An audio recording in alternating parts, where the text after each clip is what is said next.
session is being recorded and will be posted online in the Zoom Grants library for later viewing. As I speak to the community information, outreach, and referral services request for proposal today, use the acronym DDECSD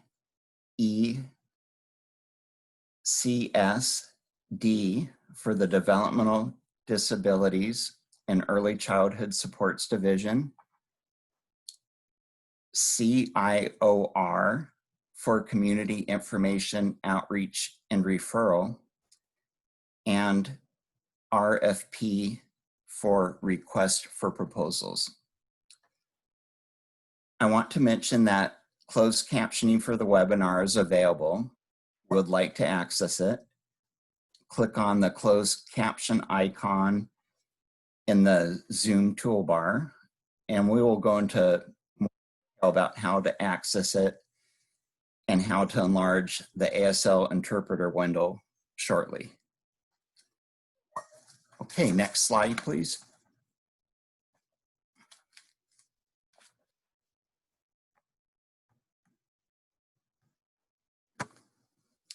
So welcome everybody. My name is Jim Ott. I am the Community Information Outreach and Referral Program Manager with the King County Developmental Disabilities and Early Childhood Supports Division. I am joined behind the scenes of this webinar by Lisa Pan. Lisa, would you like to introduce yourself? Hi everybody, I am Lisa Pan with King County DDEX. I will be providing the technical support piece for today. If you have any questions about how to access the presentation, or you have difficulty accessing it, please send me a comment in the chat box and I will get to you as soon as I can. Welcome. Thank you, Lisa. Also working behind the scenes today is Holly Wu, the Developmental Disabilities and Early Childhood Supports Division Deputy Director. I also want to acknowledge and thank our ASL interpreter Sam and closed captioner Stephen for their support today. Today's webinar will highlight a land recognition, how to request accommodations, an overview of the Zoom platform we are using for this webinar, and the equity and social justice goals for the RFP. We will then move into an overview of the Community Information Outreach and Referral RFP, and in the bidders conference with time for questions you may have about applying for the RFP. Next slide. To start, we would like to acknowledge that we are on the traditional land of the first people of Seattle and King County, the Duwamish people and Coast Salish people who give us access to water, past and present, and honor with gratitude the land itself and the Salish people and Duwamish tribe.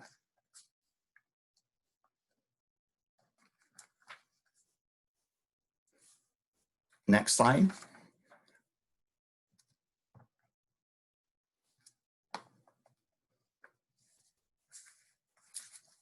Accommodations. If you need accommodations to apply for the RFP, please let me know in advance of the RFP due date, which is Tuesday, September 8th, 2020 by 1 p.m.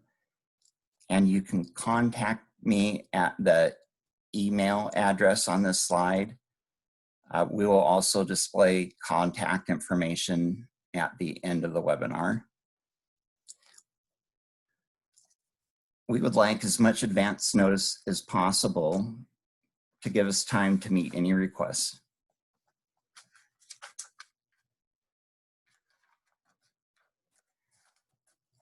We wanted to provide a quick overview of the Zoom platform being used today for the webinar. On the right side of your screen is a window with the ASL interpreter. If you hover your cursor over the area between the PowerPoint slide and the window showing the ASL interpreter, a line should appear. By moving the line to the left of your screen, the ASL window will increase in size for better viewing of the ASL interpreter. Closed captioning of the RFP is also available. To turn closed captioning on, as displayed in this slide, click on the closed captioning icon on the Zoom toolbar and then click on Show Subtitles. Captioning will appear at the bottom of your screen, and you can use the subtitle settings option to choose the font size of the captioning. As Lisa mentioned, if you have technical issues with either of these features, please let her know using the chat box feature on the Zoom toolbar or via email at Lisa's email address, which is at the bottom of the slide.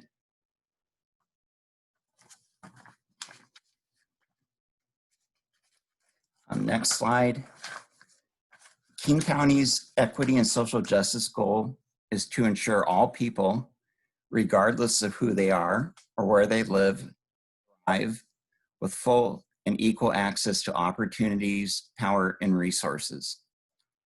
The Developmental Disabilities and Early Childhood Supports Division seeks to fund and support organizations that are reflective of and embedded in the communities they serve and provide community information outreach referral services that address barriers and disparities that exist in our communities by race, language, culture, and place.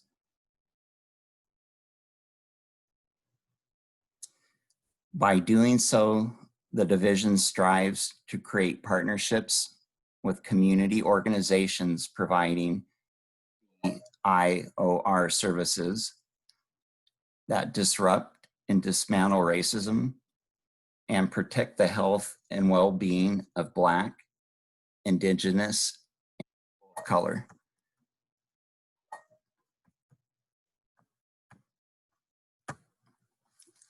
Next slide.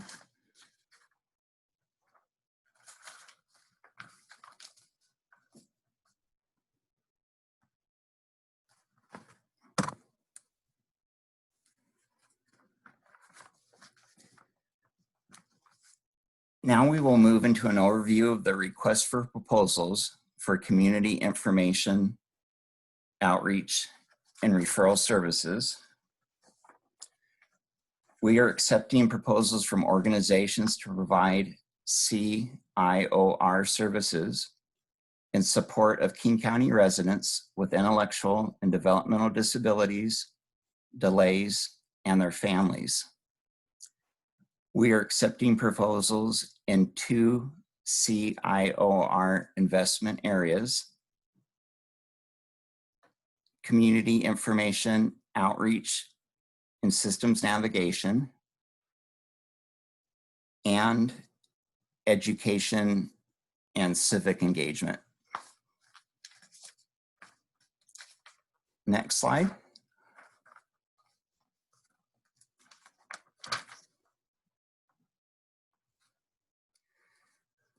CIOR services and activities that fall under the community information, outreach, and systems navigation investment area include information and referral services, outreach and engagement of service systems, including the child welfare system, and systems navigation services, including cultural brokering.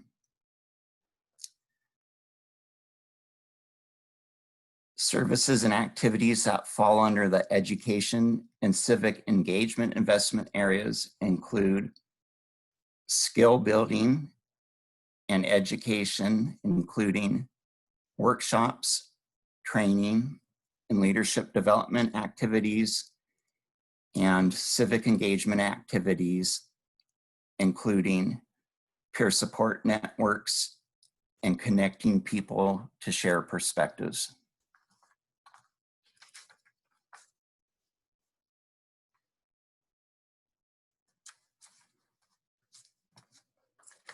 Next slide.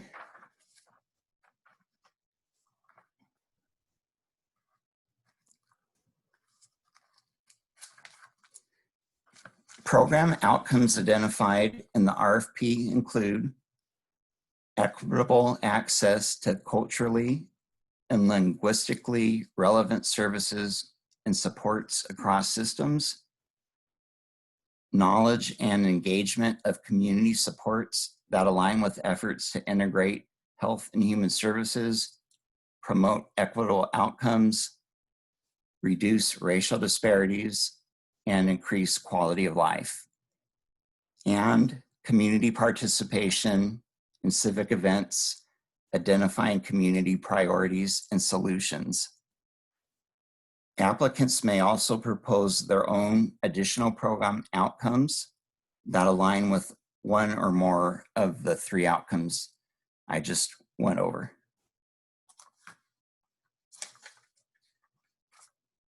Next slide.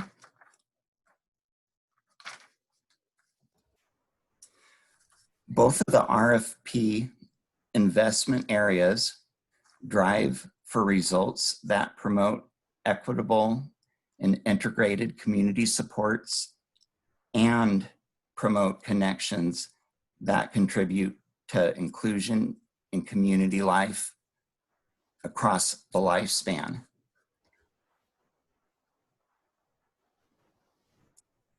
Applicants may apply to provide programs in one or both investment areas. In the RFP, each investment area has a separate but similar set of application questions.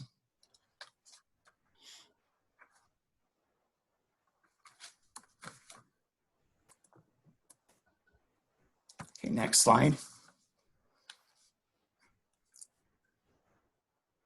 Next, I'd like to touch on the RFP funding priorities.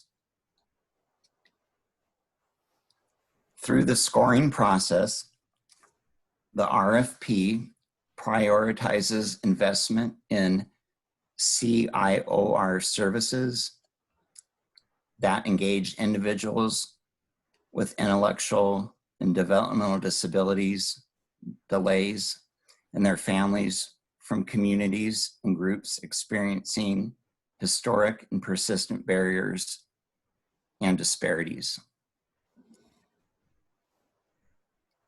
And that support organizations using program practices and structures that are consistent with the developmental disabilities and early childhood supports division's values related to equity and social justice, capacity building, county values, and the Developmental Disabilities Administration's guiding values. More details on RFP funding priorities can be found in the RFP itself.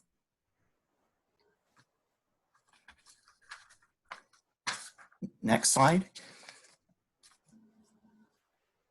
Eligibility. The RFP is open to not-for-profit organizations, community-based organizations, tribes, and tribal organizations in King County.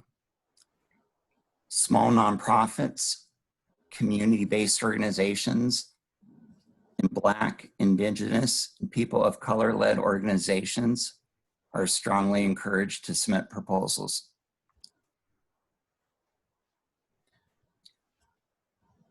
Due to the relationship-based nature of CIOR services, eligible applicants must currently serve, support, or meaningfully engage individuals with intellectual and developmental disabilities, delays, or their families in King County.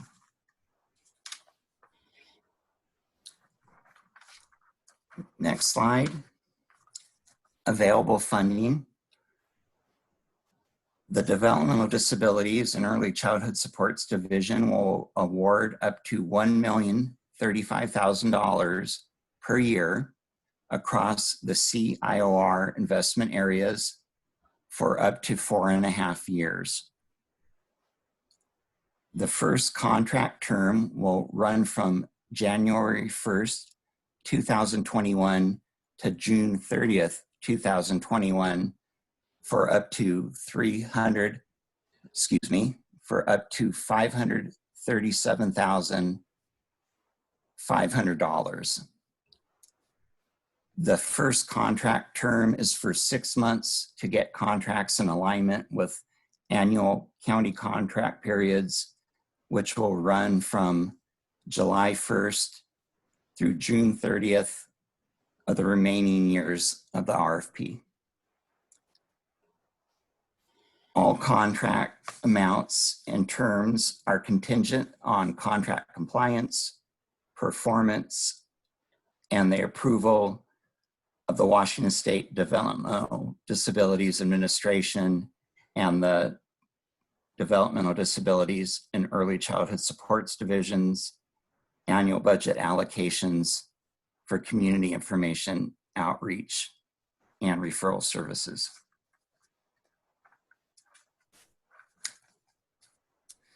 Next slide. RFP timeline. This slide shows key dates for the RFP. The RFP was released on July 24th. The bidders conference is occurring right now on August 3rd. Application assistance is available for eligible applicants, and I will talk more about this in the next slide. The last day to request application assistance is August 21st, 2020. The final day to submit questions about the RFP is August 25th, 2020. And all proposals must be submitted by September 8th, 2020 by 1 p.m.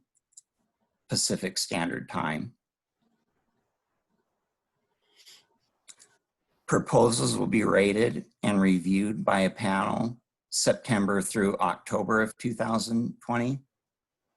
We will notify applicants if their proposals have been selected to enter into contract negotiations or not, October through November of 2020. Award offers and contract negotiations with selected applicants will occur November through December of 2020.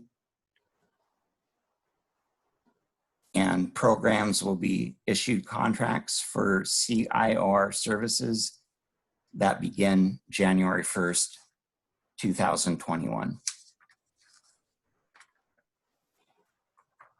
Okay, next slide.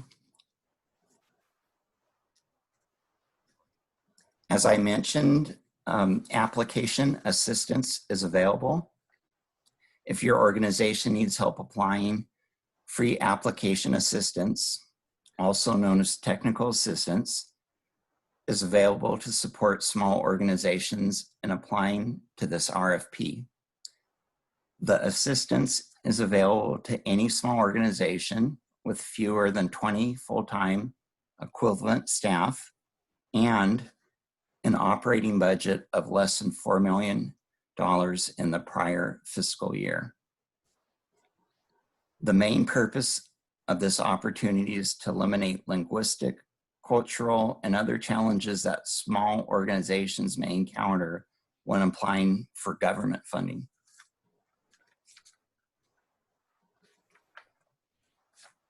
And next slide, questions. So this is the section of the webinar where participants can ask questions about the RFP. It looks like we have about an hour to answer questions. We will need to stop answering questions around 2:50 p.m. so we can present a couple more slides before the end of the webinar. So please use the question and answer function on your Zoom toolbar. If for any reason you can't use the question and answer box, please let us know. You can use the chat box or raise your hand. Some questions may need to be answered outside of the webinar. These questions and any other questions asked today during the webinar that we do not have time to answer will be posted in a frequently asked questions document that will be available at the Zoom Grants link. After the webinar, if you encounter other questions, you may submit them via the Zoom Grants link. These questions will be answered in the frequently asked questions document that will be posted and updated regularly at the Zoom Grants link. And if you have technical questions or issues about submitting your RFP application using Zoom Grants, please contact Lisa. And again, we will display contact information at the end of the webinar. So now, Holly Wu will read your questions about the RFP, and we will do our best to answer them. Holly, do you have questions? Yes, and can you all hear me? Let's see, can Jim? I can hear you, Holly. Okay, let me just make one more adjustment here. Okay, so we have 5 questions in the question and answer box. And Jim, I'll ask each one and then you can kind of let attendees know whether you'll be able to answer them now or whether we'll be waiting until we actually put together the document that will have all of the questions and answers together. Sounds great. Okay, so the first question, this RFP seems very similar to one that the Veteran Senior Human Services Levy opened up in early 2020 for system navigation and outreach and referral for people with disabilities. Can you describe if it is different or similar? Yes, I'll do my best. That RFP was for the larger disabilities community in county. This RFP is in support of individuals with developmental, intellectual, and developmental disabilities, delays, and their families. The two use similar concepts of service, such as systems navigation, but the main distinction is that the funding in the CIOR RFP is to serve individuals with intellectual, developmental disabilities, delays, and their families.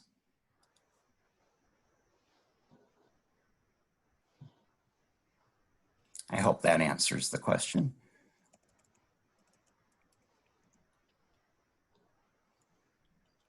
Okay, and let's go on to the second question. And the second and the third are similar. But the second question is for the education and civic engagement side. I'm a bit unclear on what is considered education. Does this include education on navigating DD systems?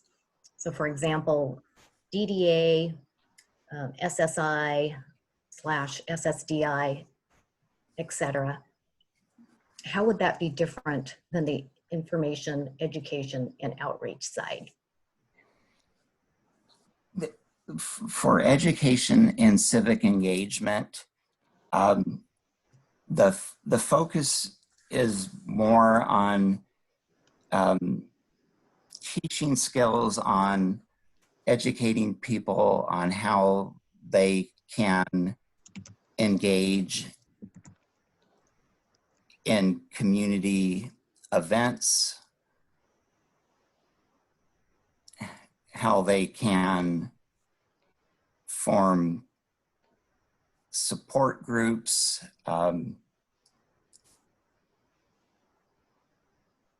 and teaching them about civic engagement and focusing on solutions to larger community-wide programs. I hope that clears it up. In the RFP, activities are called out a bit clearer, and short of diving into my copy of the RFP right now, I hope that may clear things up. And then the question after that was very similar. Can you speak to the difference between information in the first exhibit and education in the second? How do they differ or overlap? So there is some overlap between the two investment areas. But again, the education and civic engagement area is more about teaching individuals, families, caregivers about community issues, engaging them in civic events where they can interact with decision makers, where they can share their perspective with the community and hopefully create change.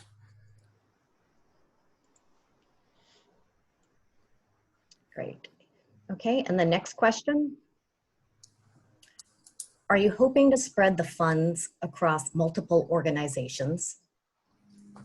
If so, if we apply and suggest a budget that is larger than what the distribution of funds would be across multiple organizations, will there be an option to adjust our budgets?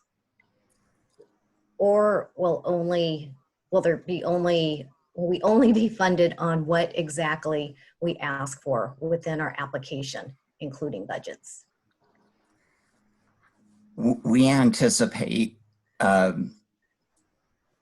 receiving multiple applications that will exceed the budget amount for the RFP. And so yes, a rating panel will end up ranking applicants based on a score from highest to lowest, and primarily based on score, we will then engage the selected applicants in contract negotiations. And yes, so if theoretically an applicant could apply for all the funding in the RFP and be highly scored, and there could be several other highly qualified and highly scored proposals that, because of community served or geography, that would also be of interest in funding to the county. And in a case like that, yes, we would approach organizations to see if budgets could be scaled back, and that turns into a contract negotiation, because we understand by scaling back budgets that may impact service delivery. But yes, if you apply for a certain amount of dollars and are highly competitive, when we may approach an organization with an offer that is less than what was asked for in the RFP, but then we would enter in good faith into negotiations to scale back a scope of work so we could fund it and other organizations that are also highly competitive.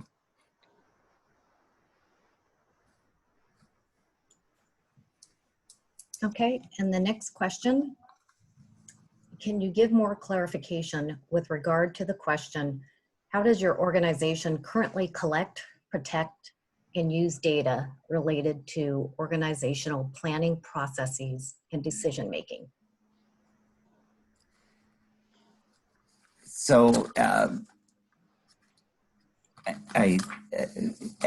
King County, over the last, gosh, probably decade, the county has continually worked at using program data and demographic information for data-driven decision-making, and to use and working with providers around continuous quality improvement, and using that data to help tell the stories of the individuals and families that providers are serving. So as there have been more expectations around collecting data, when we work with a provider to collect data, and especially as that data becomes reported to King County, we want to make sure that that data is protected, that there are measures, technical measures, IT measures that keep that data secure, and that a data breach doesn't occur.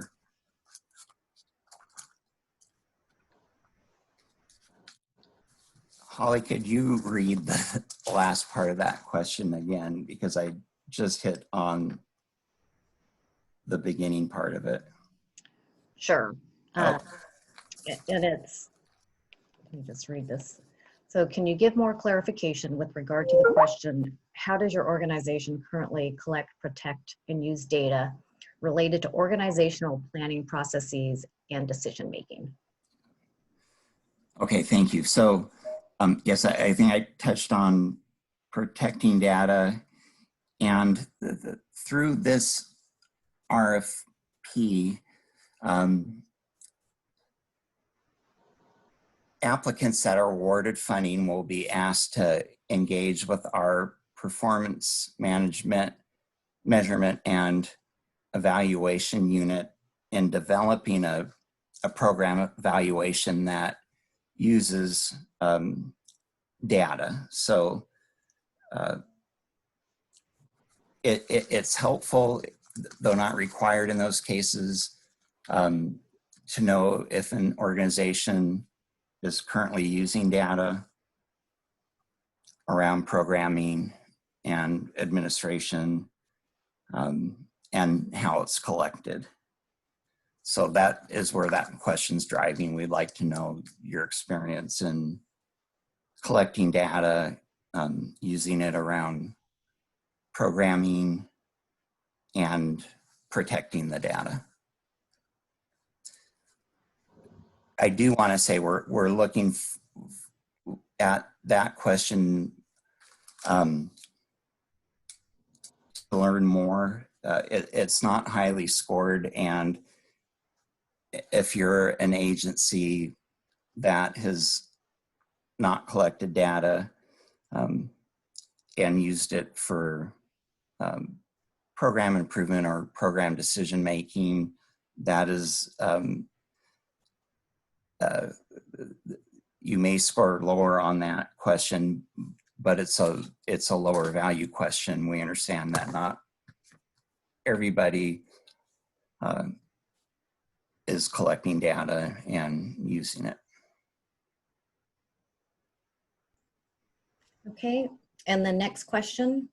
If an organization is applying in both investment areas, is it acceptable to duplicate responses to the organizational level questions? Yes, I think so. You would cut and paste them, but yes, you can essentially use the same, I would think in most cases, the same answers would apply. And the structure of the questions under each investment area is also very similar, but you know, they're asking questions under different investment areas, but the intent of the questions are the same. And we, you know, in designing this RFP, at first hope we could use just one application, but when we look closer and it became apparent that for each investment area, since there is dollars dedicated to each investment area, that we needed to have a split application.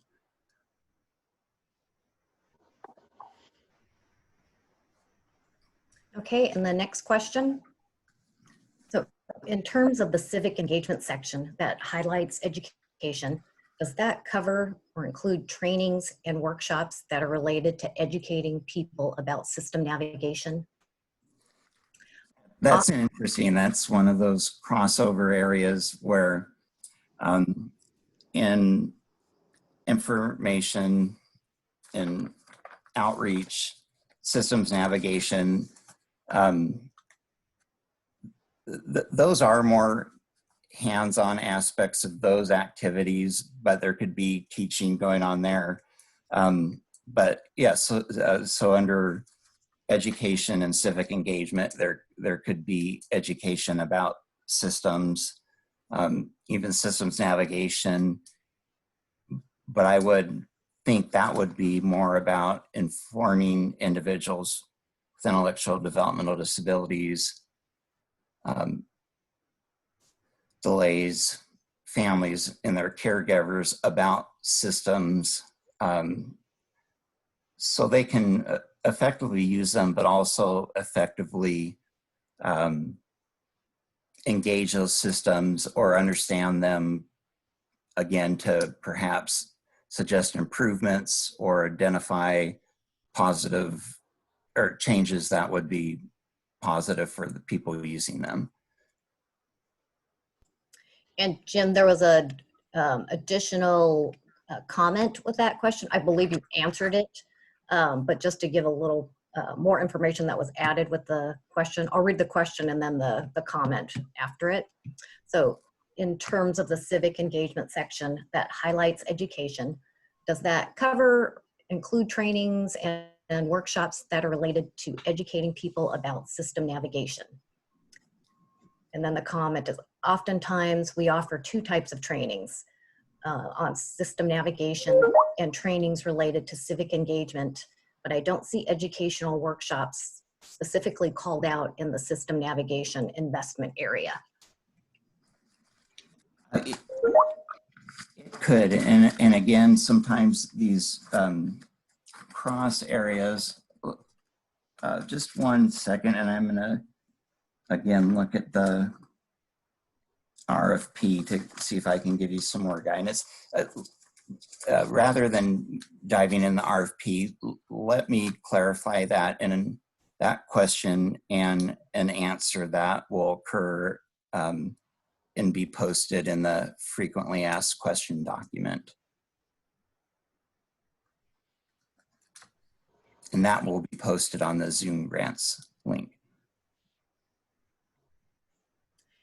And then the next question is there a template for the organizational chart? And if not, can you describe the information required to be on it? Let me also answer that in the frequently asked question document.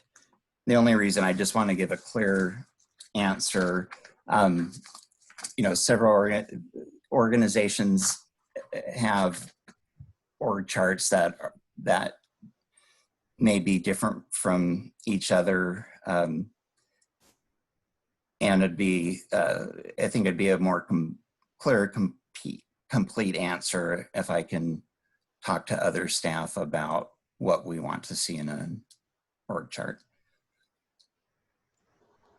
Okay, and then next question. Can you clarify what specifically is required for the compliance monitoring reports?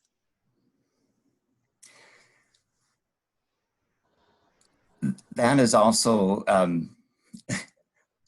something that perhaps would be better answered offline and put in the FAQs. Because that way, again, I can give a more complete answer. And the next question is under the referral line activity in the information and referral investment, is the 8:30 a.m. to 4:30 p.m. requirement flexible at all? For example, could there be 9 a.m. to 5 p.m.? Yes, I think we, the agencies or providers could propose some kind of set hours that, you know, fall in kind of what is generally accepted business hours when folks in the community would be able to call in.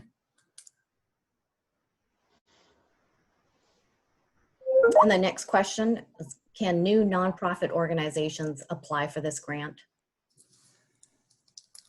Yes, people can apply. Again, one of the eligibility requirements was around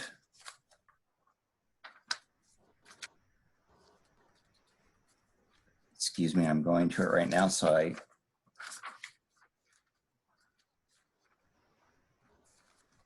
can give a more correct answer.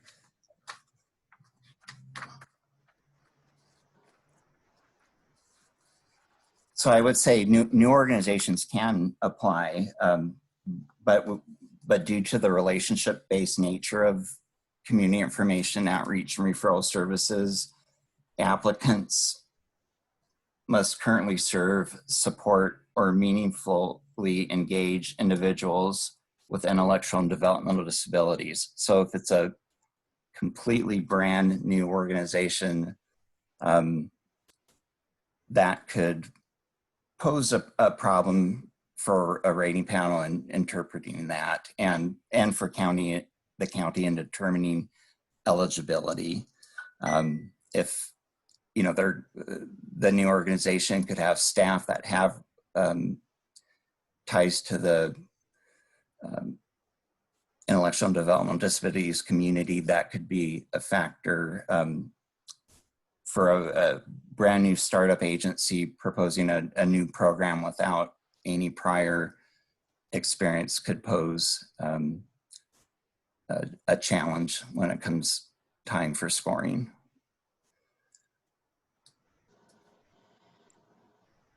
And the next question, are there any minimum or maximum amounts that each participant project can request? Might there be a partial award if the full amount isn't funded? Yes, so there could be a partial award offer if, you know, especially if, again, agency proposes to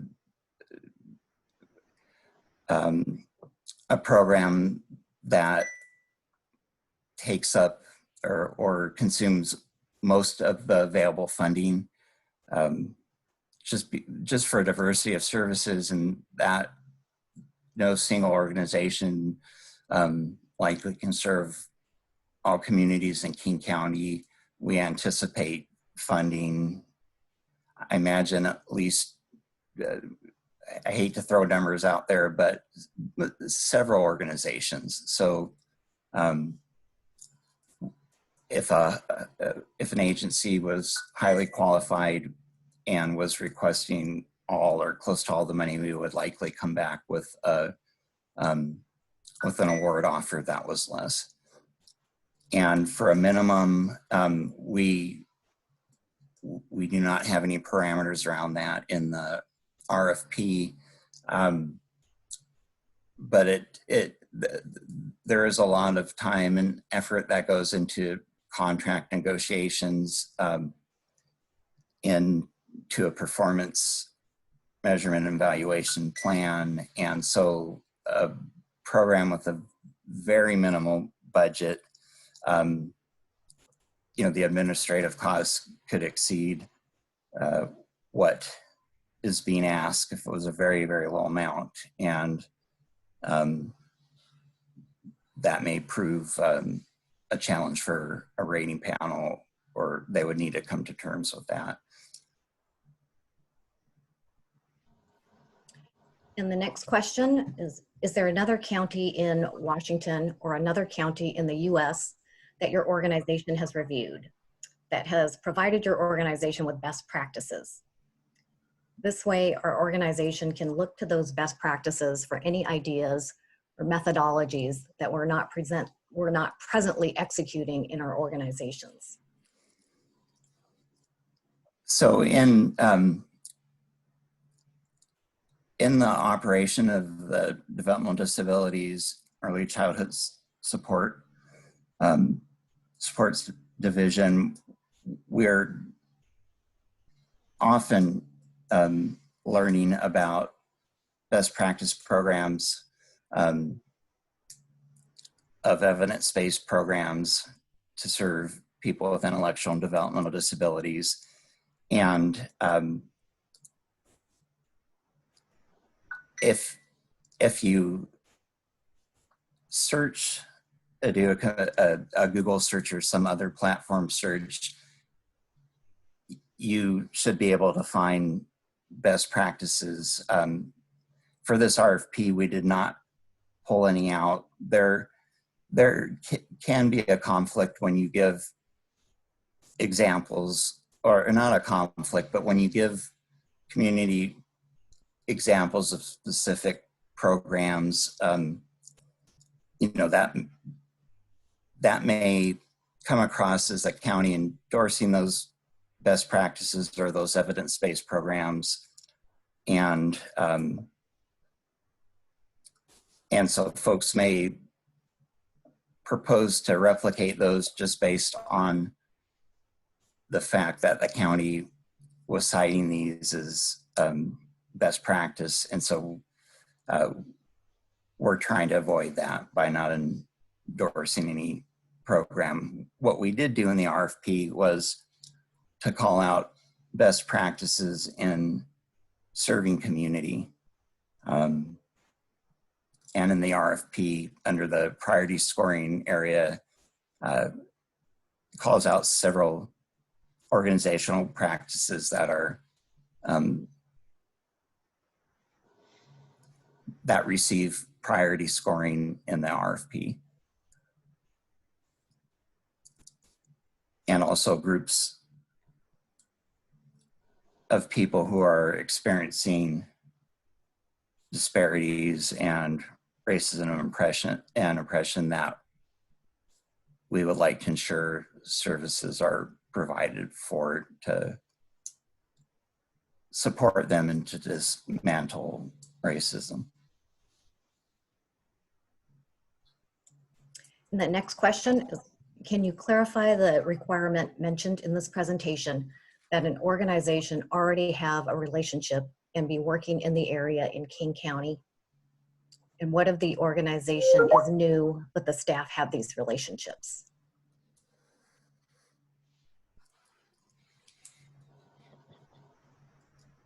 Again, I think this is one, because it's similar to others, asked that I would like to answer offline.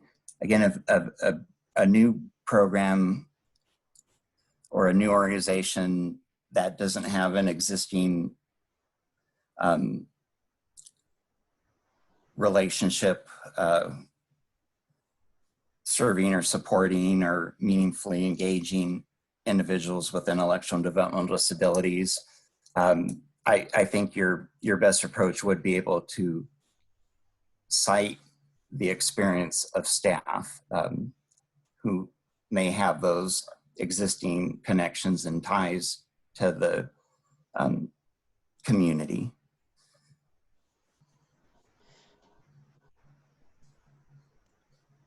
Okay, and the next question is how many organizations are targeting to fund from both funding sources? And that's kind of a hard question because I don't want to set expectations for folks. I think I said we anticipate, probably funding between 2 to 4 organizations. And I think within both investment areas, we would hopefully be looking at funding, again, 2 or more organizations. Again, this isn't a large pot of money, but many times organizations will have, when you compare 2 highly qualified organizations, they may serve different communities, different geographic areas, use different approaches. And so oftentimes funding multiple organizations is a good strategy, ensuring that you're reaching and making services more accessible to people using them. So again, without calling out any anticipated or kind of a target, I would expect in both investment areas would be looking at funding more than one organization. We also understand, though, that this isn't a lot of money compared to other large county initiatives. And so you can only split $1 million up so many times before agencies may not have enough money to make a community impact. And so I wouldn't anticipate that we would fund, somewhere in that range above more than 4 or 5. Again, I don't want to give a specific number, but I would not anticipate us, funding more than half a dozen agencies. And I think it would most likely be less. And the next question is, are collaborations encouraged? Yes, collaborations are encouraged, partnerships, and in the RFP, we asked if there is a partnership proposed, we asked for letters of support, reference letters, and identifying the different partners' roles in the proposal.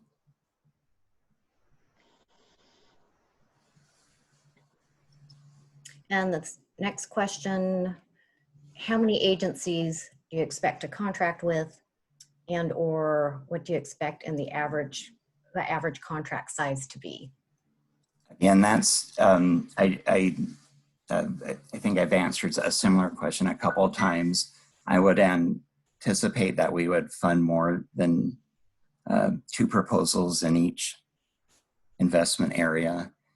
And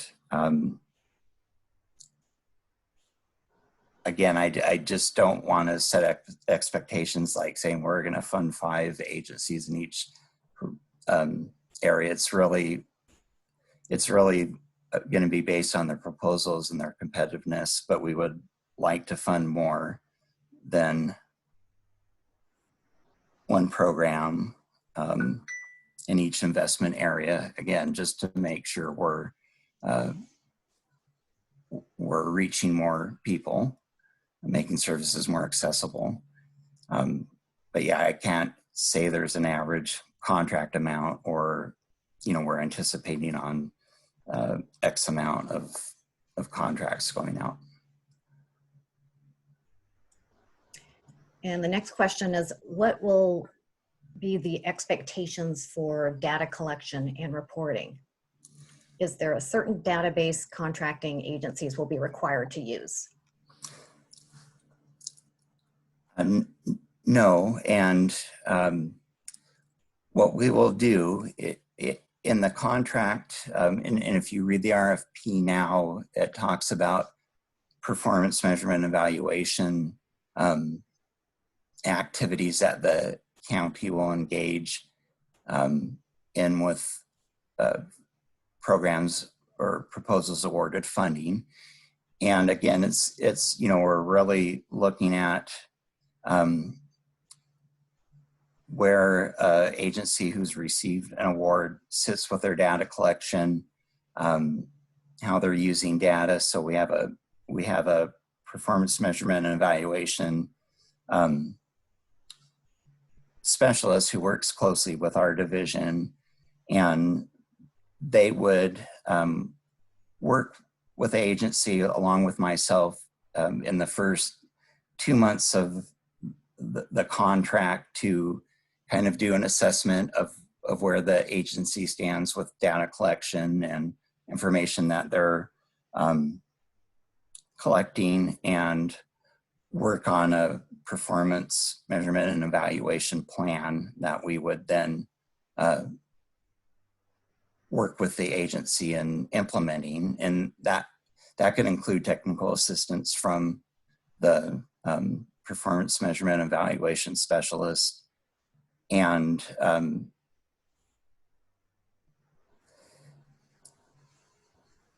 it could also involve providing technical assistance in the form of supporting an agency in purchasing or developing a database. And so I think if an agency were not currently collecting or using data, we would work with an agency to develop that capacity.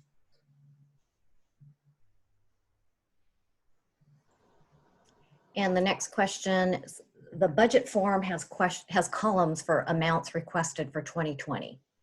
However, the procurement announcement states that the initial contract term will be for a 6-month period starting January 1st, 2021. Right. The question is, should we enter into those columns the amounts we're requesting for the 6-month period starting January 1st, 2021? What I would like applicants to do, and let me double check with our fiscal staff to make sure that we're seeing eye to eye. But even though the first budget term or the contract term is for 6 months, I think we would like to see a 12-month budget, you know, realizing that would be scaled in half or something close to it for a first 6-month term. But we're trying to get an idea of what the annual cost of providing services is, because subsequent contracts after the 6-month contract would be for an annual, for a 12-month period. I will check with our fiscal staff just to make sure that we are being clear on that, and we will answer this question definitively in the frequently asked question document that we will put out following the webinar. Okay, and the next question is the requirement to be able to support the project financially for 2 months or have a line of credit due to probable/potential reimbursement lags or delays. Does that continue throughout the project lifetime or just the start of 2 months? That is around, I mean, financial stability, but yes, part of it is that the county cannot pay for a service that it has not yet received. And so typically agencies or providers will bill within the first 10 days of a month for the services they provided in the prior month. So we need agencies at that capacity to be able to basically front a month of service, and when that unit of service a month has been completed, then the agency can bill for it. And also, in case there is a delay in payment, or if there is an issue, that 2-month reserve is something we just like to see for agency stability. But yes, part of it has to do with reimbursement lagging behind by a month.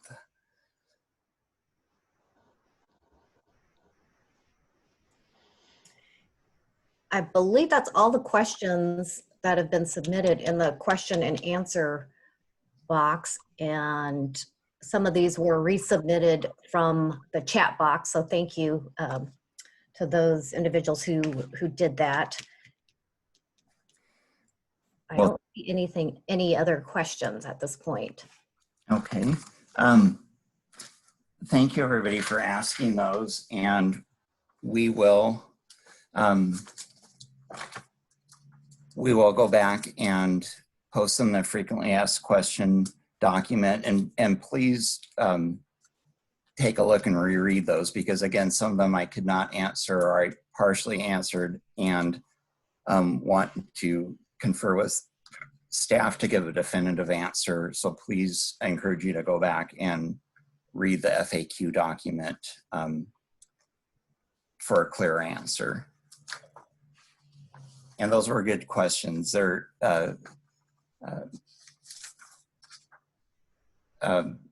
again, I wish I could have answered everyone. It's just some of them are more difficult and challenging than others. But thank you for asking them. Okay, so we'll move on to the final slides of the presentation and wrap up the webinar. So how to apply and learn more. You may access the full RFP proposal and apply at the Zoom Grants link. It's at the bottom of the orange document icon. It's also in the RFP announcement.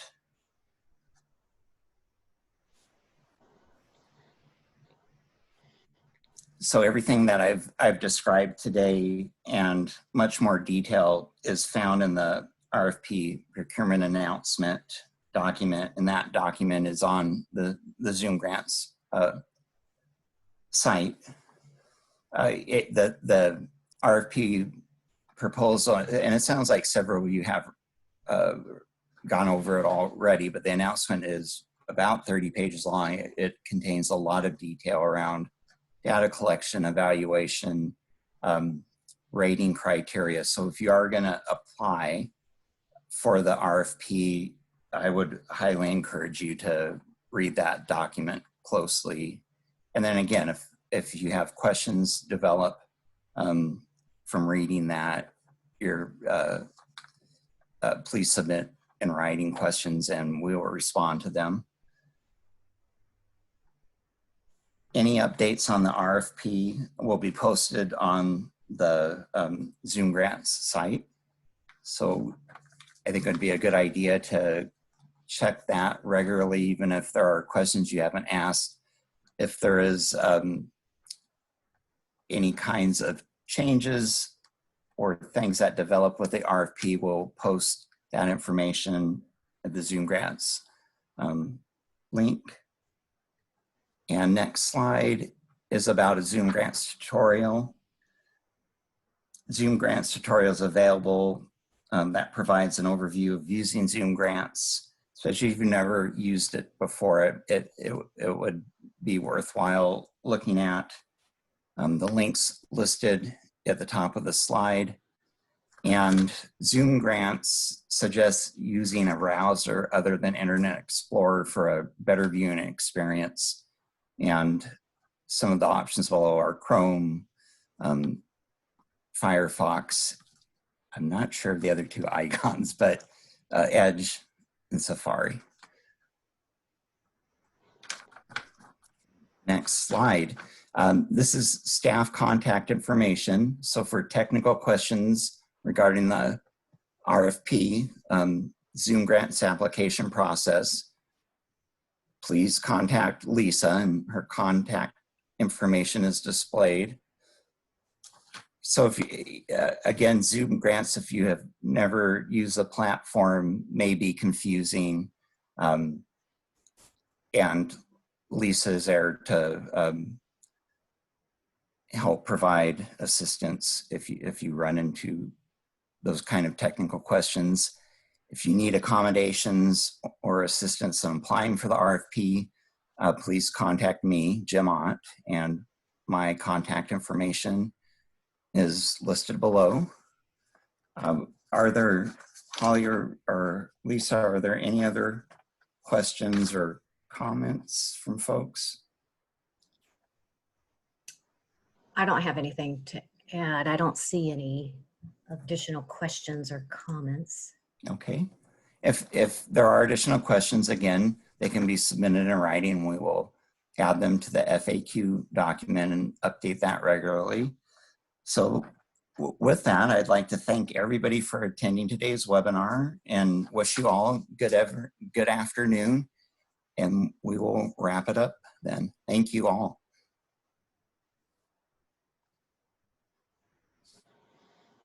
Thank you. Thank you, Sam. Thank you. Oops.